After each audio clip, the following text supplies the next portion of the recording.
انبیاء علیہ السلام اور صحابہ کرام سے اللہ رب العزت تین باتیں فرما رہے ہیں ان کے میدان دعوت میں غالب آنے کے لیے اور ان کے اپنے مقصد میں کامیاب ہونے کے لیے اللہ تعالیٰ نے قرآن میں تین شرطیں بیان کی۔ اللہ نے قرآن میں تین شرطیں بیان کی ہیں کہ اگر مسلمان ان تین شرائط کو پورا کرے اور صحابہ ان تین شرائط کو پورا کرے اور انبیاء علیہ السلام ان تین شرائط کو پورا کرے تو اللہ تعالیٰ ان کو ہر میدان میں غالب کر کے رکھے گا۔ آپ میری بات سے سن رہے ہوتے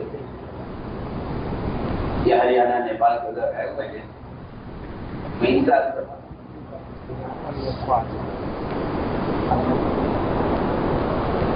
یہ تین شرطیں رکھی اللہ تعالیٰ نے میدانوں میں حق غالب آنے اور باطل کے مغلوب ہونے کے لیے۔ اگر ان میں سے کوئی ایک شرط نہیں پائی جاتی تو اس زمانے کا مسلمان تو مسلمان صحابہ بھی مغلوب ہو گئے، صحابہ بھی مغلوب ہو گئے۔ سمجھنا والی بات ہے۔ یہ تین شرطیں بیان کریں۔ مجھے تین شرطیں بیان کرنی ہیں کہ میدانوں میں اپنے مقاصد میں کامیاب ہونے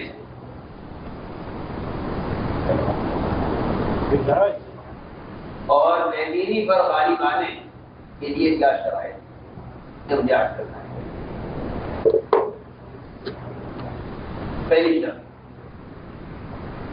پہلی شرط ہے انفرادی دعوت۔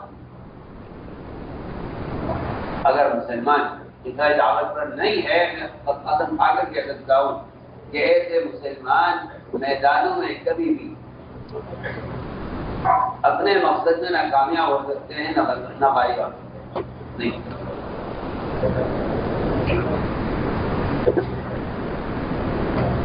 یہ کہ قرآن میں باطل کے مقابلے میں ایمان والوں کی مدد کے لیے جو شرط قرار کی ہے وہ شرط یہ لگائی ہے کہ تم خود دین کو دنیا میں قائم کرنے کی کوشش میں اگر لگے ہوئے ہو تو اللہ تمہاری مدد کرے۔ پہلی شرط ان تنصروا اللہ یہ پہلی شرط ہے۔ آپ غور کریں گے صحابہ کرام کے چل پھر کر خود چل پھر کر لوگوں تک دین کی بات کو پہنچانے اور دعوت دینے پر اللہ تعالیٰ نے انتہائی کمزور اور فقراء صحابہ کے سامنے بڑی بڑی بادشاہتوں کو ایسا جھکایا ہے اور اس کا اللہ نے وہ رعب رکھا ہے باطل کے دلوں میں۔ ذرا غور کریں کہ نبوت کے ابتدائی دور سے لے کر اور نبوت کے انتہائی زمانے تک انفرادی دعوت نماز پر فرض نماز کی طرح انفرادی دعوت نہ نبی چھوڑتے تھے نہ صحابہ چھوڑتے تھے۔ لیکن مصیبت یہ ہے کہ جب لوگوں عمل شروع ہو جاتی ہے تو سب سے پہلے انفرادی دعوت کا اس کا استقبال اس کا ہلکا پن پیدا ہوتا ہے۔ آدمی کو لوگوں کی آمد اور کام کا استقبال اس کے اندر سب سے پہلے یہ بیماری پیدا کرتا ہے کہ ایک آدمی پر کہاں حوصلہ کر رہے ہو، کوئی بڑا مجمع ہو تو آدمی بات کرے پر کیوں حوصلہ کر رہے ہیں۔ میں سمجھتا ہوں یہ استقبال کا دور آتا ہے تو انفرادی دعوت کو لوگ وقت ضائع کرنا سمجھتے ہیں۔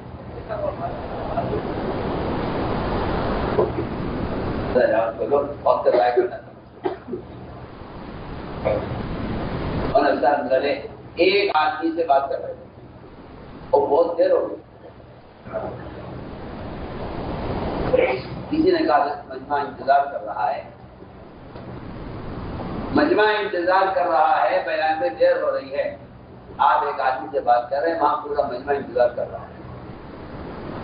ایسا بتایا کہ اگر میرے ذہن میں بات پیدا ہو جائے کہ ایک آدمی سے بات کرنا وقت کا ضائع کرنا ہے اور مجمع سے بات کریں گے تو سب کا فائدہ ہوگا، تو نے فرمایا کہ اللہ مجمع تک بات کے پہنچانے اور مجمع کو بات کے سمجھانے میں میری مدد ہی نہیں کریں گے اگر میں اس کا دعوت کروں. آپ نے بابا توجہ دے میں کیا کہہ رہا ہوں.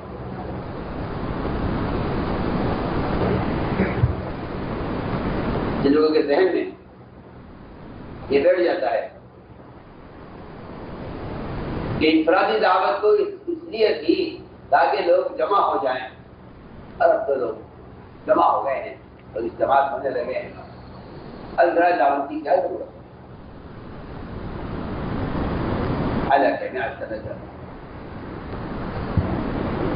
کہ اجتماعی اعمال میں جو مدد ملے گی وہ صرف انفرادی دعوت سے ملے گی.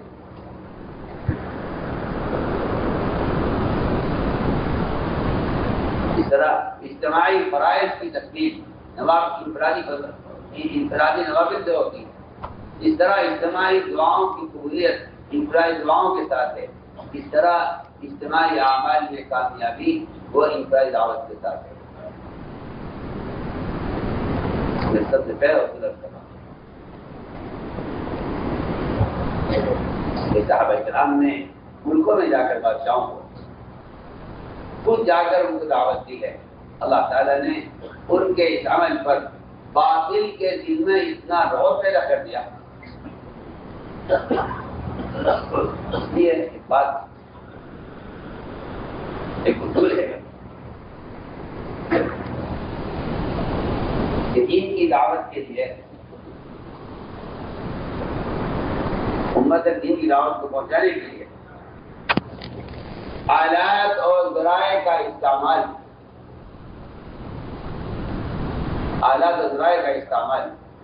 یہ شہرت تو پیدا کر دے گا لیکن نصرت کو بند کر دے گا. یہ بالکل واضح بات ہے، یہ بالکل واضح خواہش سے بھرے ہوئے ہیں کہ لوگوں تک دین کا پیغام ذرائع سے پہنچانا، اس سے دعوت کا فریضہ اللہ کی قسم ادا نہیں ہوتا.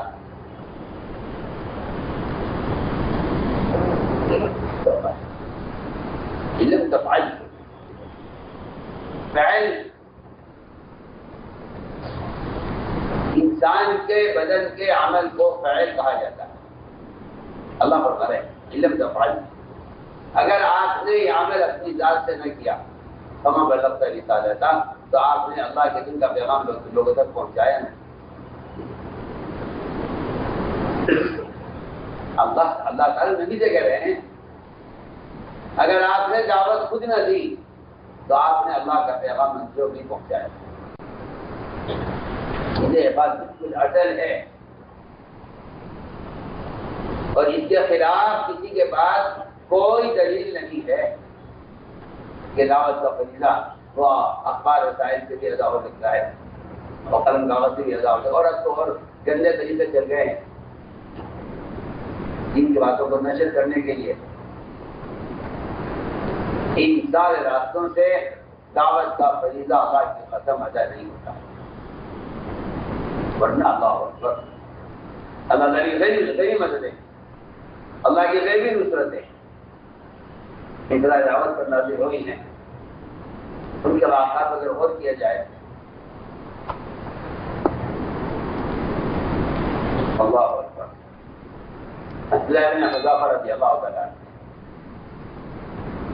وہ دین کی دعوت کو لے کر ان کے روم میں تھے. روم کے بادشاہ نے ہر ممکن کوشش کی کہ یہ نصرانی ہو جائے. نہیں بن سکتا کیونکہ میں کہنا چاہتا ہوں کہ سب سے پہلے اس دعوت میں اللہ کی نزد مدد اور رعب اس کا تعلق سب سے پہلے انفرادی دعوت سے ہے۔ بادشاہ تنگ آ گیا، ساری کوشش کر لی اس نے کہ نصرانی ہو جائے، لیکن ایک بادشاہ اپنی ساری قوت اور طاقت کے ساتھ ایک فرد کو اس کے دین سے ہٹانے میں ناکام ہو گیا۔ دیکھیں بالکل واضح بات ہے کہ اللہ تعالیٰ کی طرف سے مدد کا وعدہ اس شرط پر ہے کہ آپ خود دین کے مددگار بنے۔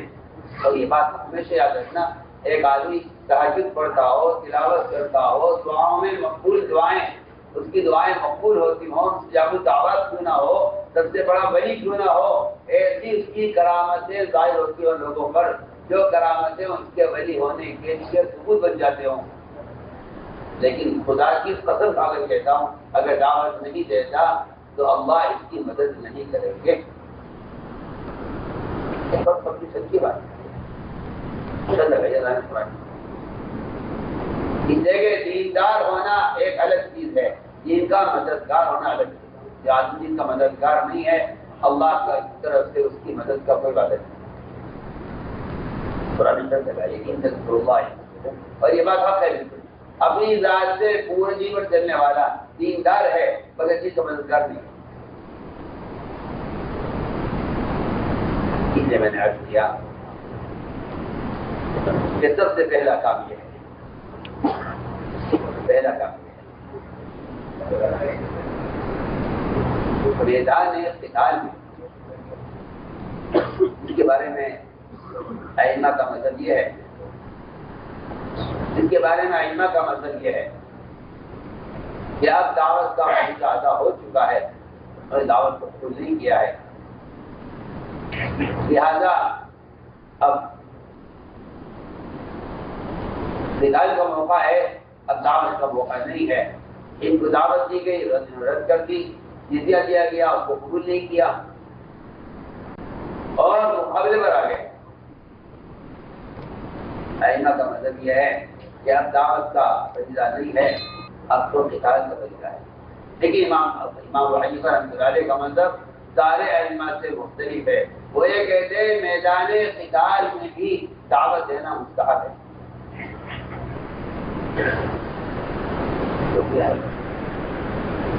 میدان قتال میں دعوت دینا مستحب ہے، میدان قتال میں دعوت دینا مستحب ہے، امام صاحب کا مذہب ہے کہ میدان قتال میں دعوت دینا مستحب ہے۔ اگر کہ آپ خود ان تک بات پہنچا چکے ہیں، بار بار پہنچا چکے ہیں، آپ خود نا نبوت کا اکثر وقت 13 سال خود قتال نہیں، نبوت کی اکثر مدت وہ خوشامد کرنے، دعوت دینے میں لگی ہوئی ہے، لیکن ناصر یہ کہتے ہیں کہ میدان قتال میں دعوت دینا مستحب ہے، جبکہ دشمن مقابلے پہ ہو۔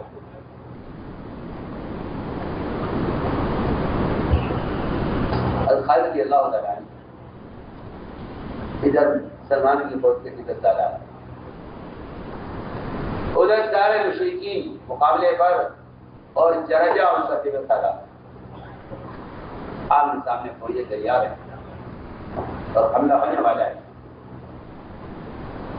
میدان قتال میں بھی ایک مسلمان کا اندر کا جذبہ یہ ہوتا ہے کہ میرا مقابل، میرا دشمن، یا اگر اس وقت میری بات مان لے اور جہنم سے بچ جائے تو ہماری تو بالکل بھی دل کی کوشش یہ نہیں ہے کہ دشمن کو قتل کر دیا جائے۔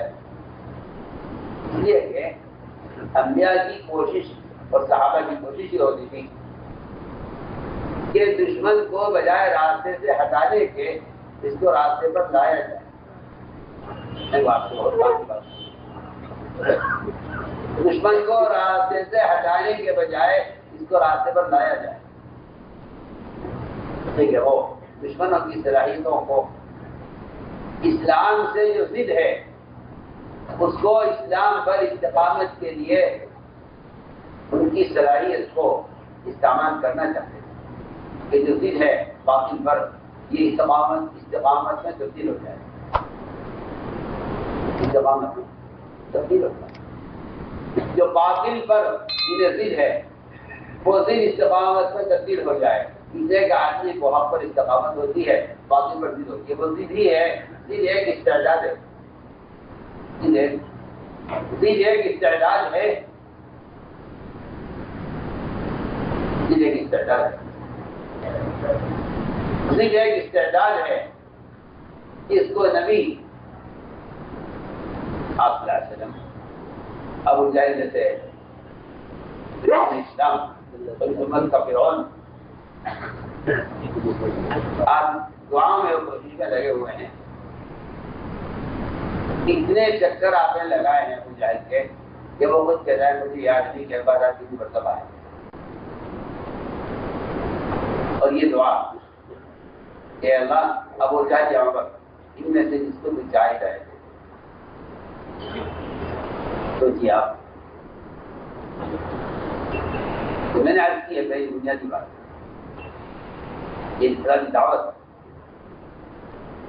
یہ اللہ تعالیٰ کی طرف سے وہ فریضہ ہے جس کا اللہ کی قسم کوئی عبادت، کوئی تلاوت، کوئی ذکر، کوئی دعا، کوئی وظیفہ اللہ کی قسم اس کا بدل نہیں، اس کا کوئی بدل نہیں، اس کا کوئی بدل نہیں ہے کسی کے پاس۔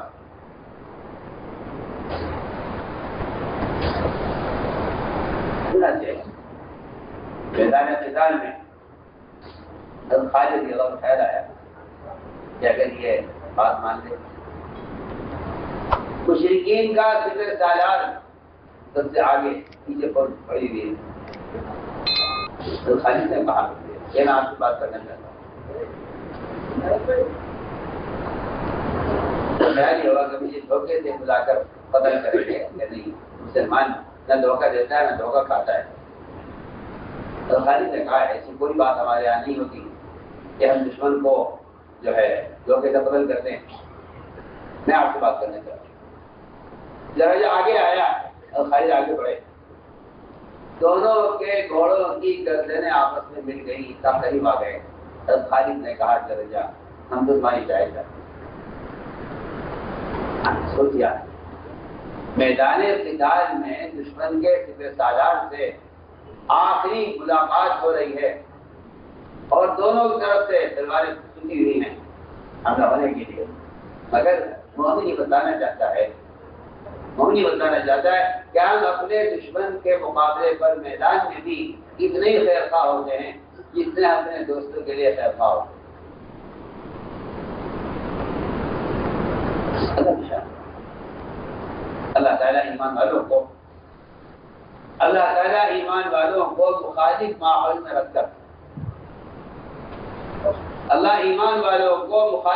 میں رکھ کر ان کا امتحان لینا چاہتے ہیں کہ یہ اپنے آپ کو دعوت اور تبلیغ کا ذمہ دار کہتے ہیں، ذرا دیکھو تو صحیح ان کے دلوں میں میری مخلوق کے لیے کیا ہدایت کا جذبہ ہے۔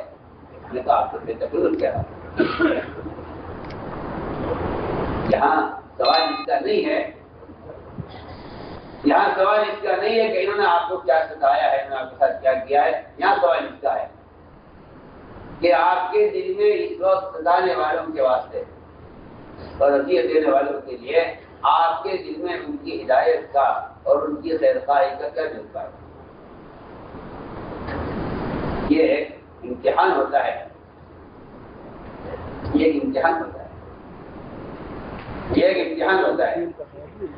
اس امتحان میں وہ لوگ ناکام ہو جاتے ہیں جن کے دلوں میں انتقام کا جذبہ ہوتا ہے۔ میں بہت کام جو آپ سے کر رہا ہوں، اس امتحان میں وہ لوگ ناکام ہو جاتے ہیں جن کے دلوں میں دشمن سے انتقام کا جذبہ ہوتا ہے، ان کے دلوں میں انتقام کا جذبہ ہوتا ہے۔ ایسے لوگ اس میدان میں کام کر نہیں سکتے، دل میں انتقام کا جذبہ ہے۔ اور یہ بات یاد رکھنا، کسی کی ہلاکت کا جذبہ اور اس کی ہدایت کا جذبہ، یہ دونوں جذبے مومن کے دل میں جمع نہیں ہو سکتے، بالکل اللہ تعالیٰ کام میں رکاوٹیں پیدا کر کے یہ دیکھنا چاہتے ہیں کہ دین کی دعوت دینے والے کے دل میں اپنے دشمن کے لیے اور رکاوٹ پیدا کرنے والوں کے لیے کیا جذبہ ہے۔ میں عرض کر رہا تھا کہ خالد رضی اللہ تعالیٰ نے میدان میں جرجا کو دعوت دی اور اس نے وہی میدان میں اتنی بڑی پیچھے فوج پڑی ہوئی ہے اپنے صبح سالات کے اشارے کے انتظار میں، لیکن جرجا نے اس کی پرواہ کیے بغیر وہی خالد کی دعوت کو قبول کر لیا میدان میں۔ خالد رضی اللہ تعالیٰ نے اسے وہی کرنا پڑھایا، اسے اپنے ساتھ لیا، اپنے خیمے میں لے جانے تک جرجا کو نماز کا طریقہ سکھلا دیا کہ نماز کیسے پڑھی جاتی ہے، اور اپنے خیمے لے جانے تک اسے نماز کا طریقہ بتاتے گئے، یہاں تک کہ خیمے لے جا کر اسے غسل کرایا اور اسے 2 رکعت نماز پڑھوائی۔ اس پر جرجا نے 2 رکعت نماز پڑھ کے فارغ ہوا تھا، پچھلے فوج نے حملہ کیا، اس میں شہید ہوئے۔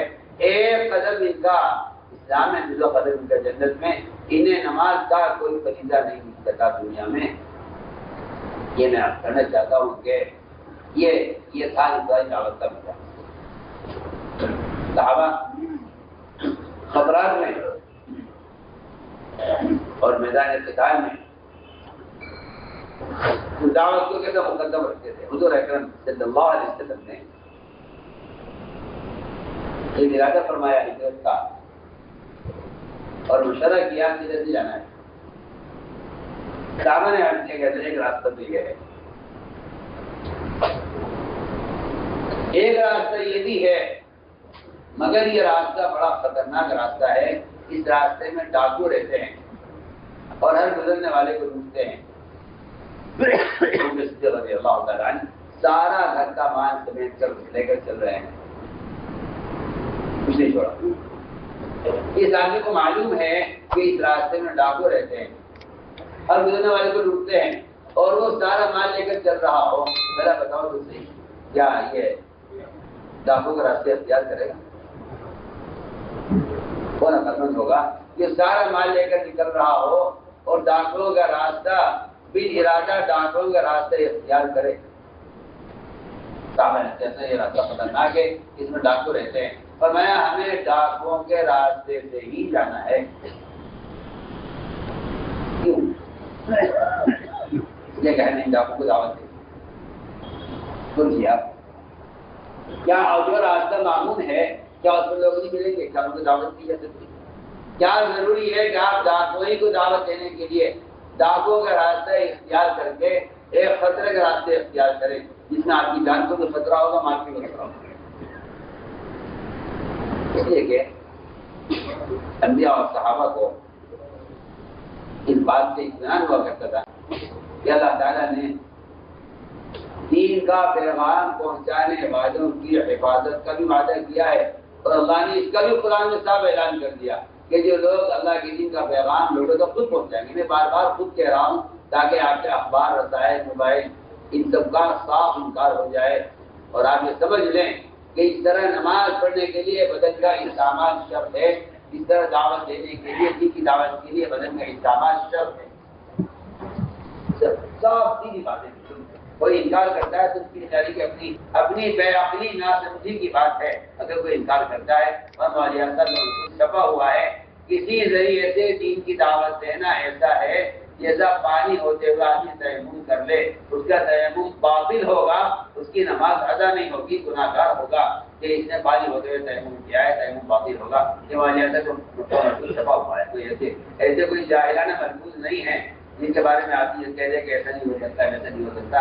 جی ہاں، ایک متبحر عالم کے عالم کے ملفوظات ہیں، وہ کوئی قرآن سے ہٹے ہوئے نہیں ہے، یہ آپ کا اپنا خام خیال ہے، کیونکہ آپ لوگ رواج کے اتنے عادی ہو چکے ہیں کہ آپ سنتوں سے کوئی مناسبت باقی نہیں رہی ہے۔ جو آدمی سنت سے محبت نہیں کرے گا وہ رواج کی تائید کرے گا، جو آدمی رواج کی تائید کرے گا وہ سنت سے اختلاف کرے گا، اور جو آدمی سنت سے محبت کرے گا وہ رواج سے کراہیت کرے گا۔ میں تو آپ سے بالکل دوسری بات کر رہا ہوں۔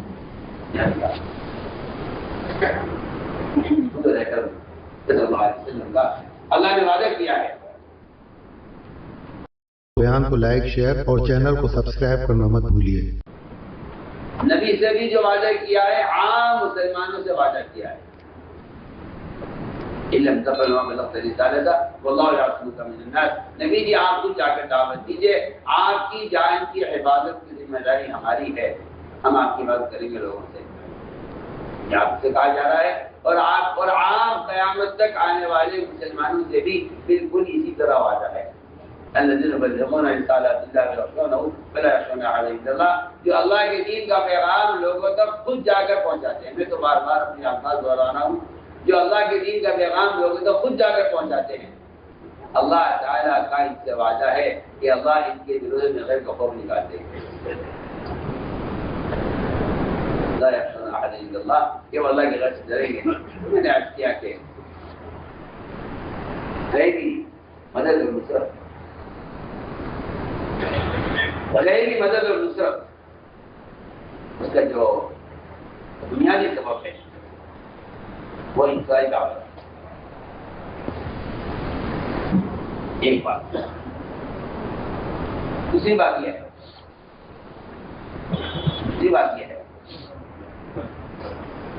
کہ میدانوں میں اللہ تعالیٰ کی مدد کے اترنے کا اس کی جو شکل ہے وہ اصل میں ملائکہ کا نزول ہے. ملائکہ کو جو میدانوں میں مدد اترتی تھی، اجتماعات سے ہمیں بے تکلف کہہ رہا ہوں،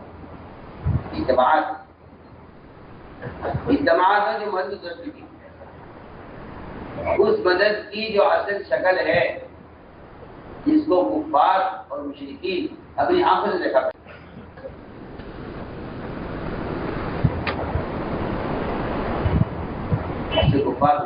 اپنی آنکھوں سے دیکھا کرتے. کل کے بعد مواقع سے ایسے ملتے ہیں جہاں صحابی فرشتے کو نہیں دیکھ رہے اور صحابی کو فرشتہ نظر نہیں آ رہا ہے، مشرک کو فرشتہ نظر آ رہا ہے. عباس کو جو فیل کیا گیا ہے، دو تین لوگ کے تھے، ایک بس کا چھوٹے قد کے صحابی نے ان کو باندھا ہے. وہ یہ کہتے تھے کہ مجھے اس نے نہیں باندھا ہے. وہ صحابی کہتے تھے میں نے باندھا ہے، میرا علاوہ کوئی نہیں تھا، میں اکیلا تھا جس نے عباس کو باندھا ہے. عباس کہتے نہیں، میں اتنا لمبا چوڑا آدمی تیرا قبضے میں کہا آ جاتا. تیرے ساتھ ایک بہت طویل آدمی تھا اور بہت طاقتور تھا جس کے ہم مقابلہ نہیں کر سکتا تھا، تیرے ساتھ وہ دوسرا تھا. شاہ صحابی کہہ رہے ہیں میں اکیلا تھا، مشرک کہہ رہا ہے نہیں آپ خدا کے کون تھا. آپ کو دیکھیے کہ ایک مشرک کو تو شرک کی حالت میں اللہ کا فرشتہ نظر آ رہا ہے، لیکن ایک صحابی کو فرشتہ نظر نہیں آ رہا. وہ بار بار کہہ رہے میں نے کہیں مانگا ہے. آپ نے فرمایا صحابی سے کہ نہیں، تمہارے ساتھ ایک فرشتہ تھا جو عباس کو باندھنے میں تمہاری مدد کر رہا تھا، تم اس کو نہیں دیکھ رہے تھے، عباس اس کو دیکھ رہے تھے. میدانوں میں جو اللہ تعالیٰ کی طرف سے سکینہ اترتا تھا، میدان میں جو سکینہ اترتا تھا، اس سکینے کے لیے کچھ شرائط تھی. اس سکینے کے لیے کچھ شرائط تھی. یعنی آپ بہت پہلی شرط یہ ہے کہ اجتماعات میں خدا کی قسم ایک عمل بھی اگر ایسا ہوا کہ جو ملائکوں کو روک دے، فرشتوں کو روک دے، تو آپ اللہ تعالیٰ کی غیبی مدد سے محروم رہیں گے. یہ کہا جا سکتا ہے کہ ہاں ایک پروگرام ہو گیا ہے، ورنہ حضرت میں عرض کر رہا ہوں. پہلی شرط یہ ہے کہ کوئی ایسا عمل جو فرشتوں کے نازل ہونے میں رکاوٹ بنتا ہو، تو آپ اللہ تعالیٰ کی غیبی مدد سے محروم رہیں گے. اگر آپ ایک پروگرام کر لیں گے ہو جائے گا پروگرام، ورنہ حقیقت میں آ جائے گا. کہ اصل جو مدد ہے اور نصرت ہے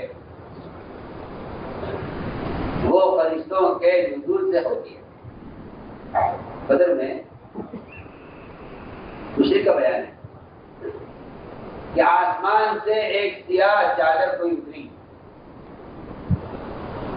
اور بس اس کو اترنا تھا کہ ہمارے دلوں میں خوف پیدا ہو گیا۔ پورے میدان میں بدر کے چونٹیوں کی شکل میں کوئی سیاہ چیز پھیل گئی اور مشرک کہتا ہے قسم کھا کر کہ وہ آسمانی مخلوق تھی، اس کا اترنا تھا اور ہمارے دلوں میں خوف پیدا ہو گیا۔ یہ بڑی مشکل کا بیان ہے، مشکل کا بیان ہے۔ آسمان سے ایک کالی کمبل کی طرح، ایک کالی چادر کی طرح کوئی دل اتری۔ خوشی کہتا ہے کہ وہ فرشتے تھے جو ایک پورے میدان میں پھیل گئے چونٹیوں کی شکل میں، اور ان کے اترتے ہی ہماری ہمتیں پست ہو گئی اور ہمارے دلوں میں خوف پیدا ہو گیا۔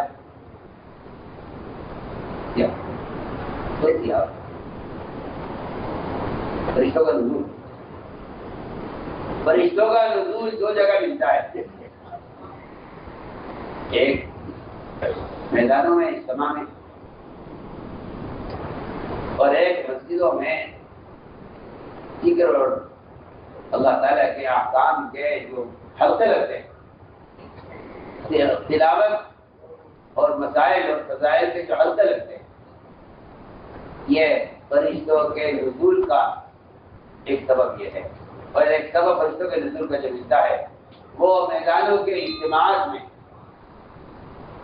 میدانوں میں جو اجتماعات ہوتے ہیں وہاں فرشتوں کا نزول بڑی سیرت۔ تو آپ کو صرف دو جگہ آپ کو فرشتوں کا نزول ملے گا، سب سے زیادہ جو نزول ملے گا فرشتوں کا بڑی تعداد میں، وہ ملے گا دو موقعوں پر۔ ایک مسجدوں میں مسائل اور فضائل کے حلقے، اور دوسرے میدانوں کے اندر، میدانوں میں اللہ کے بندوں کو اللہ سے جوڑنے کی کوشش میں باپ بندوں کا نزول ملے گا۔ میں نے عرض کیا کہ اللہ تعالیٰ کی غیبی نصرت جو ملائکہ کی شکل میں نازل ہوتی ہے، لیکن میں نے عرض کیا کہ اس کے لیے کچھ شرائط ہیں، اس کے لیے کچھ شرائط ہیں، اس کے لیے کچھ شرائط ہیں۔ پہلی شرط میں آپ عرض کرتا ہوں، اس زمانے میں مسلمانوں میں ایک بیماری پیدا ہوئی ہے، اور اس بیماری میں اچھے پڑھے لکھے لوگ بیچارے اس بیماری میں مبتلا ہے، بیماری کے اندر مبتلا ہے۔ اس زمانے میں مسلمانوں میں ایک بیماری پیدا ہوئی ہے، اس بیماری میں اچھے پڑھے لکھے لوگ مبتلا ہیں۔ وہ بیماری ہے منکرات کو مختلف ہی بنانا، اور اس کی وجہ یہ ہے کہ جو گناہ مسلمانوں میں عام ہو جاتا ہے، لوگ دلائل تلاش کرتے ہیں کہ یہ گناہوں کی فہرست سے کسی طرح نکل جائے۔ میں بات سے بہت بنیادی بات کر رہا ہوں، یہ گناہ کسی طرح گناہ کی فہرست نکل جائے۔ میں بالکل بے تکلف کہتا ہوں، چاہے وہ حضرت بخاری کی جلسے ہوں مدارس ہو،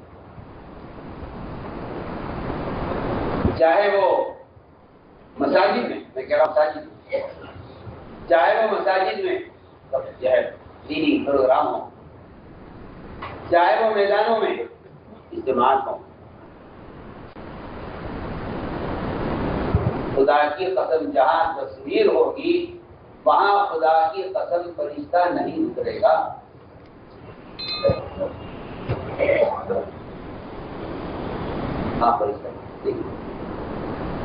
وہاں فرشتہ نہیں اترے گا، وہاں شیاطین کا نزول ہوگا۔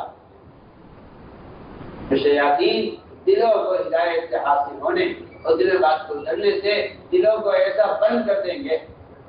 دیکھیں یہ سب باتیں کہ جب نبی دعوت دیتے تھے تو شیطان وہ بات سننے والوں کے دلوں پر آ کر بیٹھ جایا کرتا تھا.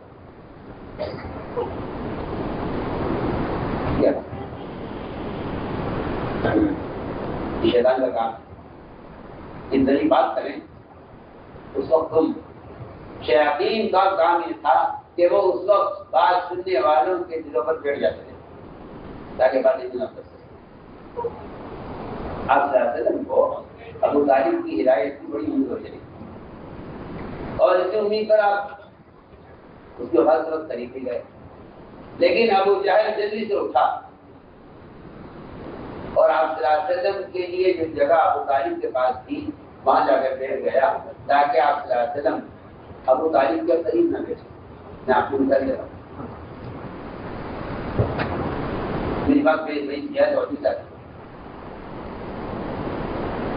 یہ بیماری عام ہو گئی ہے مسلمانوں میں کہ ان کی دینی محفلیں اب تصاویر سے خالی نہیں ہے. یہ میں خدا کی قسم کھا کر تو مرتبہ کھا کے کہتا ہوں مسجد میں بیٹھ کر کہ ایسی مجلسوں میں فرشتوں کا نزول خدا کے قسم نہیں ہوتا. آپ اگر کہتے ہوتا ہے تو آپ جھوٹ بولتے ہیں. یہ آپ حدیث کو جھٹلاتے ہیں. آپ محمد صلی اللہ علیہ وسلم کی صحیح روایتوں کو جھٹلانے والے ہیں کذاب. اگر آپ یہ کہتے ہیں کہ نہیں فرشتوں کو رضا کہ نہیں ناممکن ہے. جو کہتا ہے ہوتا ہے وہ احادیث کا انکار کر رہا ہے صراحتی انکار کر رہا ہے. اس سے بڑا جاہل کوئی نہیں ہوگا جو صحیح روایت کر کے انکار کرتے کہ فرشتوں کا نہیں ہوتا ہے. کہتا نہیں ہوتا. یہ بیماری لگ گئی ہے سب کو اوپر سے لے کے نیچے تک. صحیح بات میں حق کہہ رہا ہوں کہ جہاں تصاویر ہوں گی وہاں فرشتوں کا نزول نہیں ہوگا جس سے نہ سکینہ آئے گا نہ ہدایت آئے گی نہ استقامت ہوگی نہ دل متاثر ہوں گے. کچھ نہیں چادر کی طرح دل سے ہو کر نمٹ جائے گا. جی ہاں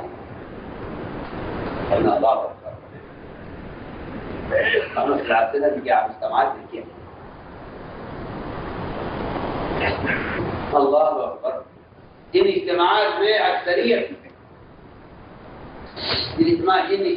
اکثریت دشمنوں کی اور مقابلہ کرنے والی کی آیا کرتی تھی وہ کہتے تھے کہ ہمارے دلوں پر محمد صلی اللہ علیہ وسلم کی بات کا ایسا اثر ہوا ہے کہ ہم اس کو ہم بیان ہی نہیں کر سکتے.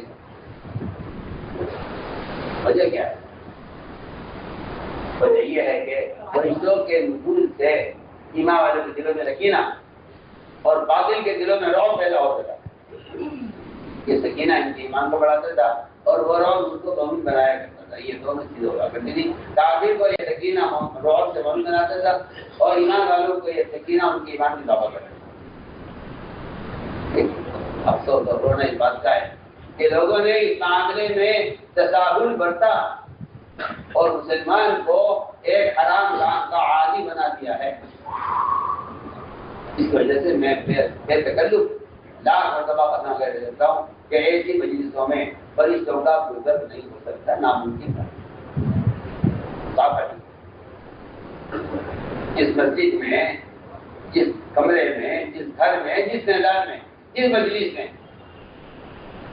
تصویر ہوگی وہاں فرشتہ نازل نہیں ہوگا.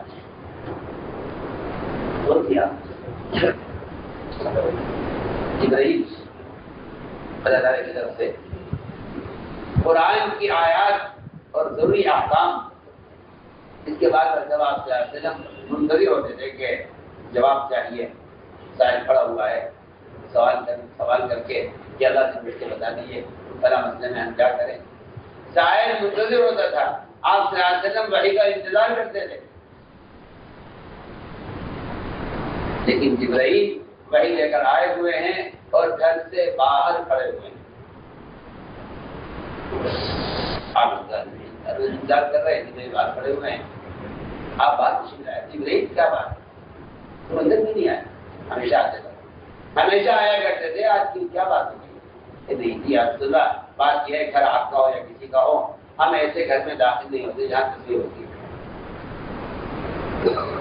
مجھے حیرت لوگوں پر ہے جو ان ساری احادیث کو بلا کر اور ان سارے حقائق کو کچل کر وہ اس چکر میں ہیں کہ یہ یوں نہیں ہے، یہ یوں ہے، یوں نہیں ہے، یہ یوں ہے، یہ بیچارے جھوٹی تعویلات کر کے ان ساری شرائط کو ختم کر رہے ہیں جو اصل ملائکہ کے نزول کی کے اسباب تھے. میں بہت نئی بات آپ کروں صاف رائے تھے. جبریل نے کہا کہ ہم جو ایسے گھر میں داخل ہوتے ہیں، چاہے وہ نبی کا کرو چاہے وہ اللہ کا کرو، میں اس کی مثال پیش کروں گا. گھر نبی کا ہو یا اللہ کا ہو، ہم تو ایسے گھر میں داخل نہیں ہو سکتے جہاں تصاویر ہوتی ہے. اور میں میرے گھر میں نہیں کہ نہیں، آپ کے گھر کے دروازے پر پردہ پڑا ہوا ہے، اس پردے پر چھوٹی چھوٹی تصویریں گھوڑے کی بنی ہوئی ہیں، اور ہم ایسے گھر میں داخل نہیں ہوتے. آپ نے فوراً پردہ اتارا اور اس کو پھاڑا.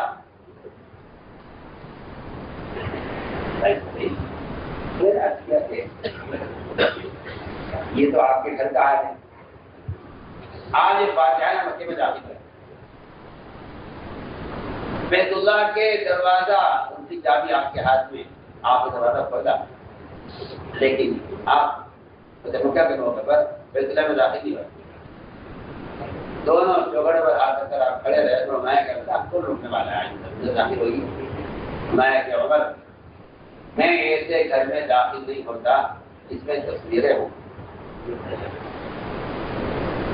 بیت اللہ کے اندر ان کے معبودوں کی، ان کے دیوتاؤں کی تصویریں بنی ہوئی ہیں، میں نے داخل نہیں ہوتا. اللہ کا گھر، اللہ کا گھر ہے جس کا طواف ہوتا چلا آ رہا ہے. آپ نے سے پہلے طواف کیا ہے بیت اللہ کا، خود رکھے ہوئے تھے، لیکن آپ داخل ہوئے میں کہ نہیں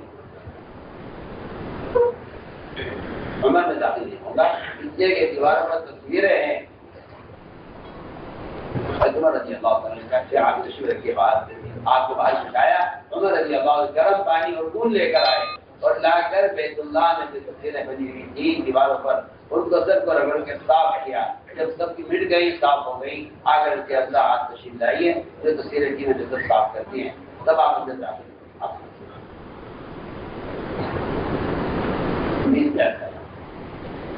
یہ اصل فرشتوں کا نزول، فرشتوں کا نزول جس سے امام والا کے دلوں میں سکینہ نازل ہوتا تھا، سکینہ اترتا تھا اور دشمن کے دلوں میں رعب اترتا تھا. یہ رعب ان کی ہدایت کا ذریعہ بنتا تھا اور یہ سکینہ ان کے ایمان کے بڑھنے کا ذریعہ بنتا تھا. پہلی شرط، پہلی بات، کیونکہ یہ اجتماعات یہ تو اصل لیکن مجلس ہے. میں نے عرض کیا کہ ایک بنیادی بات یہ کہ ہر اس چیز سے اپنے آپ کو بچاؤ جو فرشتوں کے نزول میں رکاوٹ بنتی ہے. دوسری بات یہ ہے کہ قرآن یہ کہتا ہے اذا لقیتم فئۃ کہ جب تمہارا کسی کے ساتھ ہی اجتماع ہو. میں اس کو اجتماع کہہ رہا ہوں، اذا لقیتم فئۃ، اذا لقیتم فئۃ کہ جب تمہارا کوئی بھی اجتماع ہو کسی کے ساتھ. پہلا کام تو یہ قرآن کہہ رہا ہے بس رکوع، یہ کام جم کر کرنا. اور دوسری بات قرآن یہ کہہ رہا ہے وَاذْكُرُوا اللَّهَ كَثِيرًا لَعَلَّكُمْ تُفْلِحُونَ، اور اللہ کا ذکر بکثرت کرنا تاکہ تم اپنے مقصد میں کامیاب ہو جاؤ. إِذَا لَقِيتُمْ فِئَةً فَاذْكُرُوا اللَّهَ كَثِيرًا لَعَلَّكُمْ تُفْلِحُونَ، کہ اللہ کا ذکر کثرت سے کرنا تاکہ تم اپنے مقصد میں کامیاب ہو جاؤ. ابو بکر صدیق رضی اللہ تعالیٰ عنہ جب بھی جماعت روانہ فرماتے میدان کی طرف تو یہ فرمایا کرتے کہ دیکھو اگر تم نے 2 کام زیادہ کیے، اگر تم نے 2 کام زیادہ کیے، ایک قرآن کی تلاوت، ایک قرآن کی تلاوت اور دوسرا رات کا قیام اور تہجد۔ اگر تم نے یہ دو کام زیادہ کیا ان اجتماعات میں تو تم اپنے مقصد میں کامیاب ہو جاؤ۔ قرآن کی آیت بھی بتا رہی ہے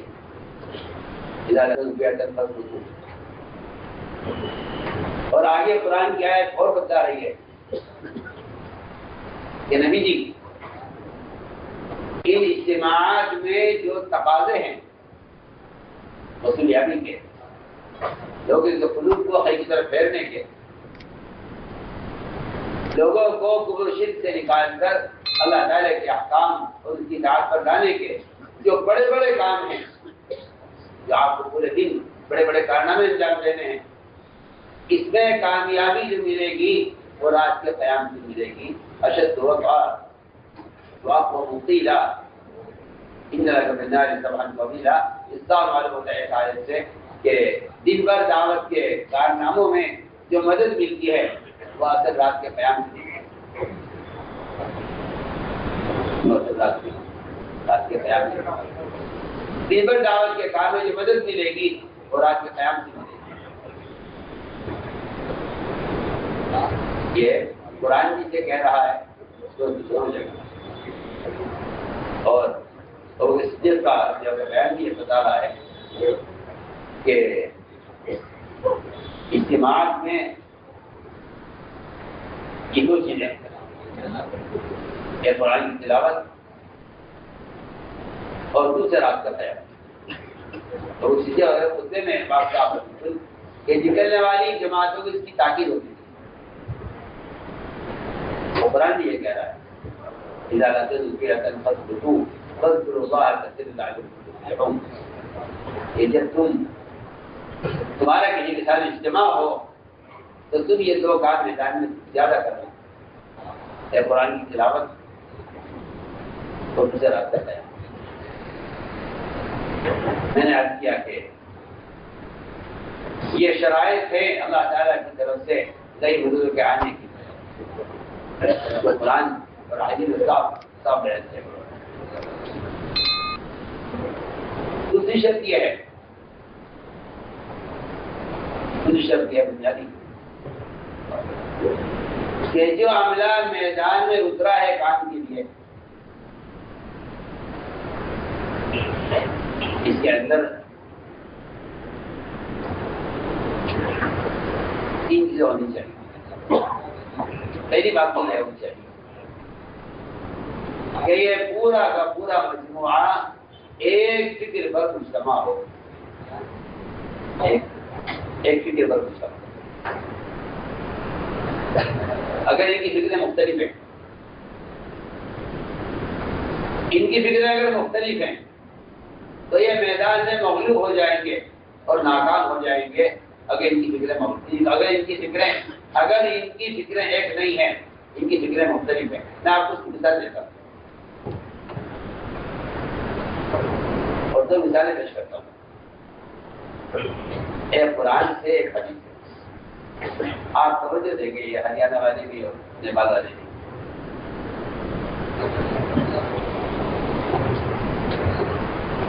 دو مثالیں پیش کرتا ہوں کہ جو لوگ دعوت کی نسبت پر کوئی اجتماع کرنے جا رہے ہیں،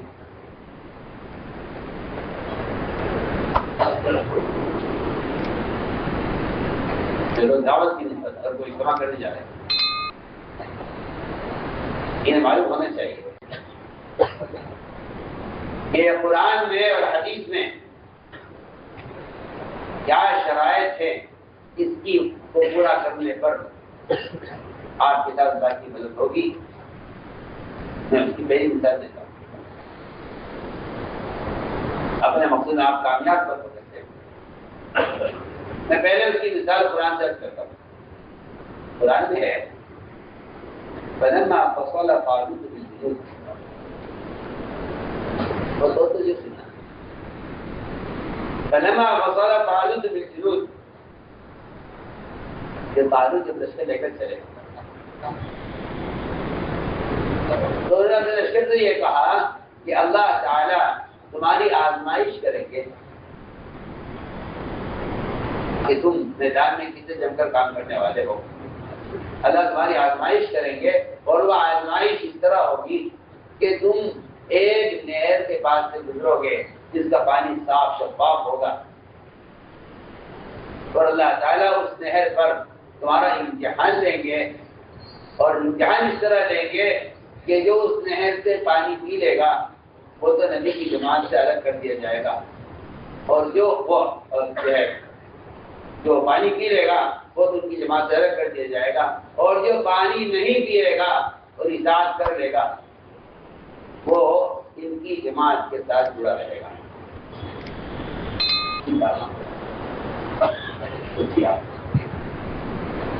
ابتلا اور امتحان ایسی چیز پر ہو رہا ہے جو انسان کی بیان آپ کو پسند آیا ہو تو بیان کو لائک، شیئر اور چینل کو سبسکرائب کرنا مت بھولیے. کمنٹس میں اپنی رائے کا اظہار ضرور کیجیے.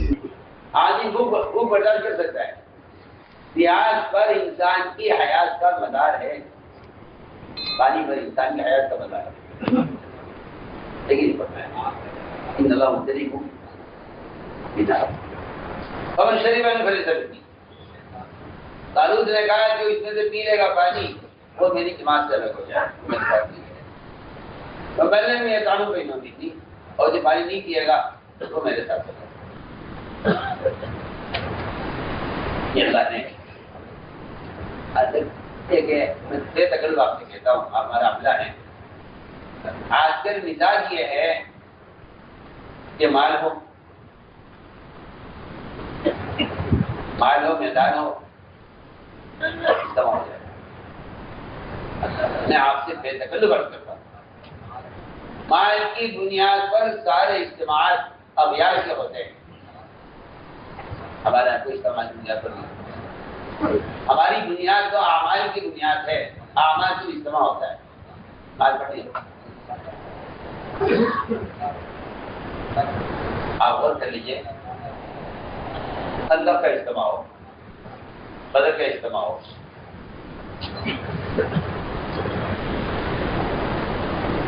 بہت کا اجتماع ہو،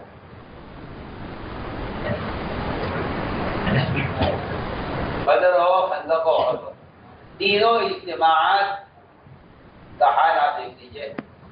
ہر جگہ سامان کم، دشمن زیادہ، ہتھیار کم، دشمن زیادہ مسلمان کم، دشمن مضبوط مسلمان کمزور.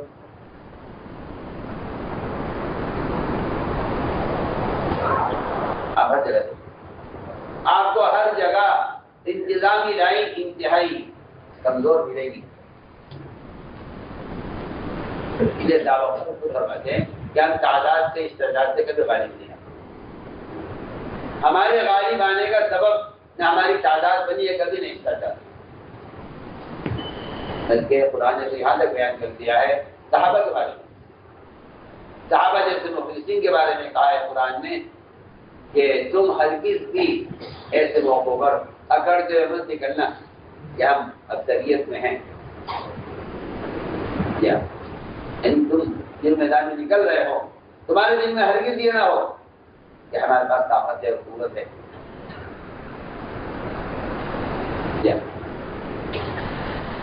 یہ قرآن صاحب کہہ رہا ہے کہ کئی میدان میں نکلتے ہوئے یہ خیال نہ کرنا کہ ہماری طاقت ہے، ہماری اکثریت ہے. ہرگز نہیں. کیا ہے وَلَا تَكُونُوا كَالَّذِينَ خَرَجُوا مِنْ دِيَارِهِمْ بَطَرًا وَرِئَاءَ النَّاسِ. ہرگز. بلکہ قرآن نے یہ کہا ہے کہ اگر تمہیں میدان میں اس کا خیال آ جائے کہ ہم اکثریت پہ ہیں، تو قرآن یہ کہتا ہے صحابہ کے بارے میں کہ تمہیں اکثریت کے گھمنڈ نے اور اکثریت کے خیال نے تمہیں کوئی فائدہ نہیں دیا. یہ قرآن کی آیت کا میں نے مکمل کیا. تمہیں اکثریت کے گھمنڈ نے کوئی فائدہ نہیں دیا، حالانکہ وہ مخلصین صحابہ تھے. صاحب کہا ہے قرآن نے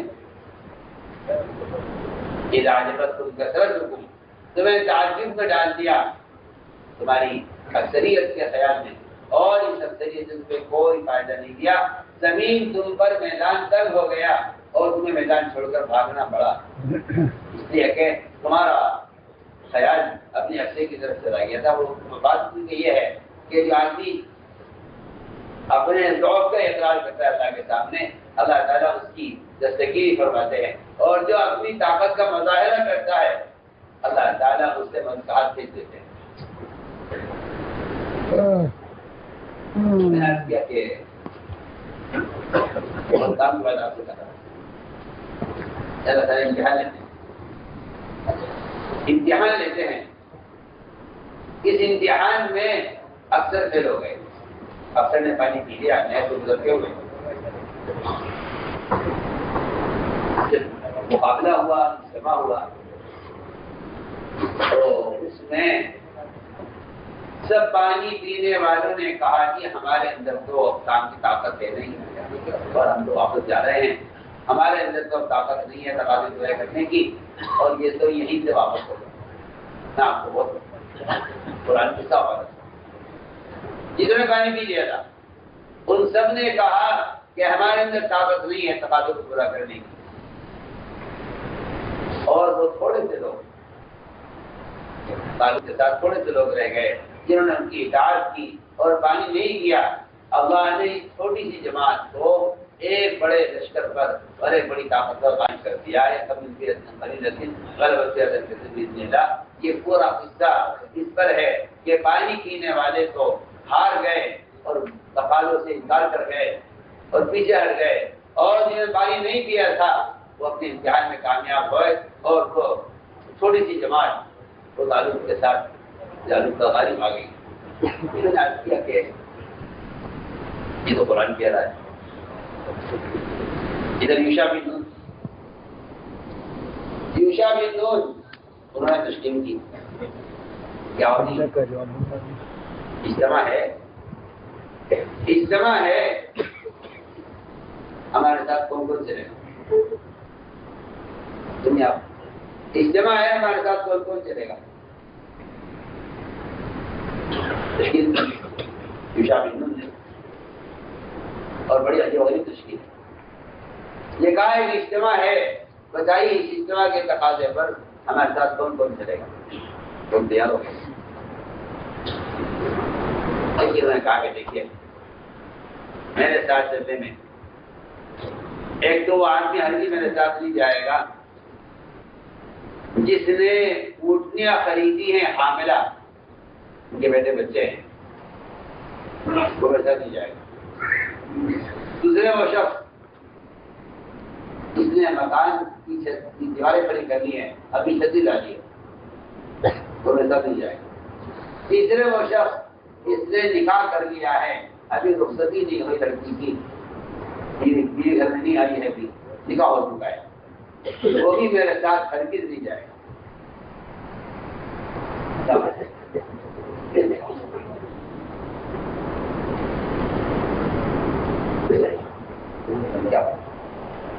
تو میں کہ دیکھو اتحادے کے بجلی تقاضے ہیں، مکان، سواری بھی، یہ تینوں شریعت نے ان تقاضوں کو فطری تقاضوں میں شامل کیا ہے، بلکہ نکاح کو ایسا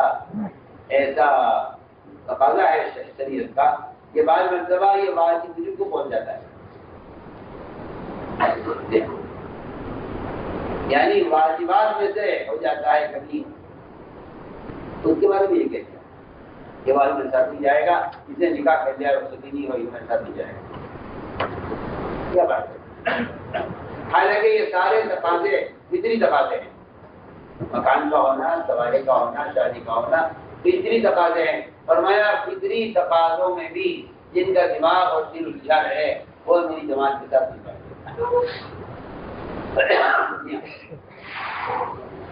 میرے ساتھ نہیں جائیں گے۔ جنہوں نے ارادہ شادی کر لی ہے، نکاح کیا ہے، رخصتی نہیں ہوئی، ہم نے روٹیاں خریدی ہیں اور مکان کی دیواریں کھڑی کی ڈالی ہے، یہ میرے ساتھ ہرگز نہیں جائیں گے۔ یعنی روایت کے اندر تاکید کے ساتھ ہے، نہ یہ فعال نہیں، ہرگز نہیں۔ کیا بات فرمایا کہ اس کا اجتماع کے دنوں میں اس کا ایک جائز چیز کو سوچنا جائز دن کو یہ اس کی اجتماعی فکر کو متاثر کرے گا. جائز دن کو سوچنا اجتماع کو متاثر کرے گا. یہ ہوگا اجتماع میں مگر یہ سوچ رہا ہوگا کہ بیوی کا پروسیس ہوگی. یہ ہوگا اجتماع میں سوچ رہا ہوگا کہ اردو بچے دیجیے. یہ ہوگا اجتماع میں مگر سوچ رہا ہوگا کہ اس کے مکان کی چھت پڑ جاتی, وہ دیواریں گر نہ جائیں, ضائع نہ ہو جائیں. اس کا دماغ الجھا ہوا ہے تعمیر میں, اس کا دماغ الجھا ہوا ہے بیوی میں, اس کا دماغ الجھا ہوا ہے حاملہ عورتوں کے بچے ہونے میں. ہمارے کا نظر ہے دیکھیے کیا ہوا. اللہ ایسی جماعت تشکیل ہوئی, اس جماعت کے اجتماع گاہ پہنچنے تک مغرب بہت قریب آ گیا اور غروب ہونے لگا. عصر کا وقت ختم ہو رہا تھا. عصر کا وقت ختم ہونے کے قریب تھا. عصر کا وقت ختم ہونے کے قریب تھا. وہاں پہنچے تو انہوں نے عشاء بن نے کہا ہے اللہ یہ سورج یہ بھی معمول ہے, فرق یہ ہے ہم معمول ہیں تیری عبادت کے لیے اور تیرے کام کے لیے, تیرے دین کے لیے, تیرے دین کی دعوت کے لیے معمول ہے, اور یہ سورج ہمارے لیے معمول ہے. یہ ہماری ضرورت کے لیے بنایا ہے. تو نے بنایا ہے ہماری ضرورت کے لیے سورج, ہمیں بنایا ہے اپنے لیے. جب تک ہم اس اجتماع سے فارغ نہ ہو جائیں اور تبادلے سے فارغ نہ ہو جائیں اس وقت تک یہ سورج حرکت نہ کرے, کیونکہ ہمیں اثر اس کے بعد پڑتی ہے.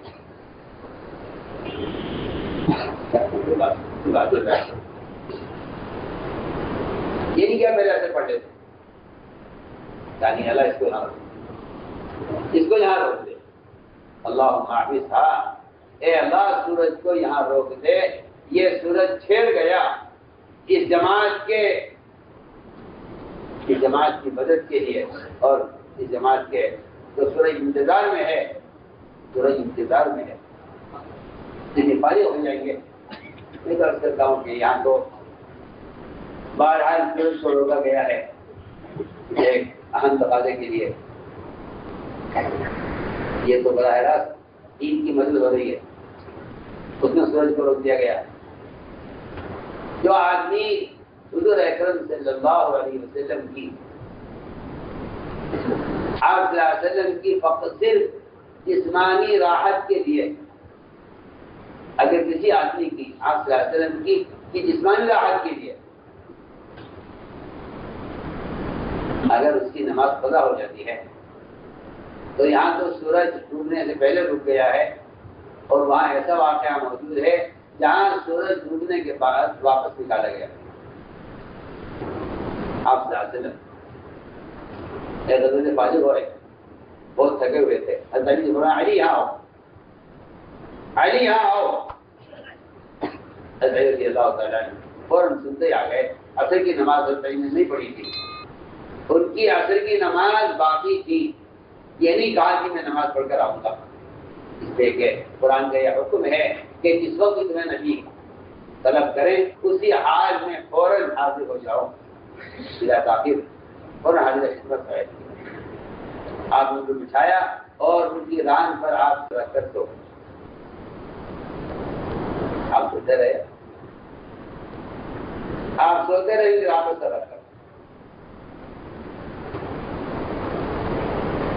سورج غروب ہو گیا.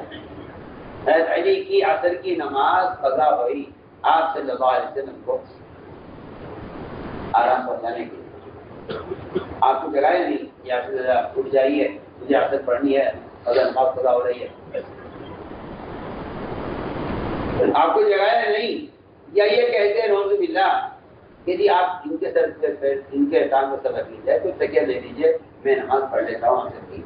تاکہ نہیں, اگر نبی میرا پیر نبی کے سر کو آرام پہنچانے اور آپ کے لیٹنے کے لیے میرا پیر بطور تکیے کی استعمال ہو رہا ہے تو یہ تقاضا مقدم ہے. سنیے آپ نے کیا کہہ رہا ہے, تقاضا مقدم ہے. انہوں نے عصر کی نماز کی قضا ہو گئی روایت سے روایت.